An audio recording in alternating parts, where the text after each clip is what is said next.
Komm mal schauen, wenn wir es Seid ihr geben. für Schiessen? Wenn wir es dann mal anschreiben. Was? Ja, das sind die Gale. Aber weißt du was, der Witz ist, ja, nein, da sieht man halt Strich. Du gehst auch wieder durch. Wenn das drei,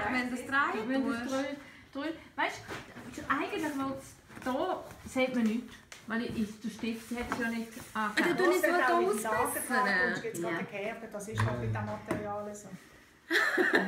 Nein, Weißt du, einfach nur hier ein bisschen noch und dann können wir das wieder retten. Aber dann muss man gleich den Namen reinschreiben, dass der dann das auch wirklich so klebt, mit dem Loch rein. bist du am Filmen? Du wer noch? Die Hast du Nummer eine Liste? Schupfung. Nein, Stefan, Nein, du die hast Liste ist Liste. für den. Ja? Sag mir mal einen mit Lila. Das Hintermann. Der Hintermann. Ja.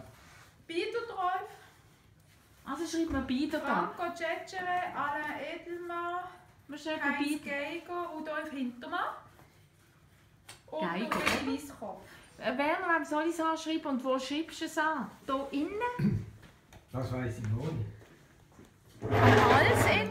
Ja, wieso Ich habe sie willst du hier jetzt das schon überall. anschreiben? Weißt du, damit das Okay. richtig dann drauf kommt, weil das eben jetzt hier das Loch Aber hat. das kann man ja... Aha. Und dass das dann Du wirklich willst auch so unten kommt. anschneiden.